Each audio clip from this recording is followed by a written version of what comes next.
Tu vols pintar també? Sí?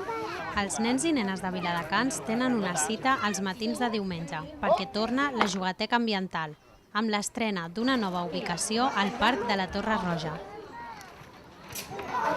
Aquí, molt bé. Queremos acercar a los niños y a las familias en general al medio ambiente y sobre todo al entorno que tenemos aquí en el Delta.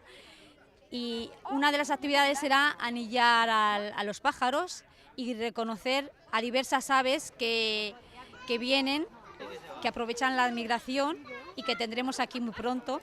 Es envolver un poquito a los niños con todo lo que hay alrededor. Y claro está, a las familias también. Reeducarlos para que respeten, para que valoren y bueno, porque son el futuro. Tinc 3 nenes i estic aquí per disfrutar una miqueta de jocs aquí a l'aire lliure, que estan molt bé, però les meves filles tenen que conscienciar-se que el medio ambiente es muy importante. Veo muy interesantes estas actividades que se hacen para los niños y más sobre todo de cara al tiempo que vienen, es muy práctico y muy bueno para ellos. Normalmente solemos venir con los nenes, hacer cosas con los porque hacen cosas bonitas para los niños. Y bueno, nos enteramos o por las redes sociales, o por familiares, o por las páginas del ayuntamiento. Y bueno, es una actividad que están muy bonitas para hacer.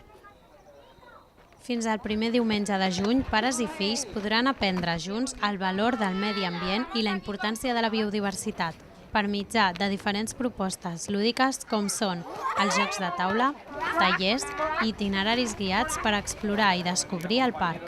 Estireu, estireu! No!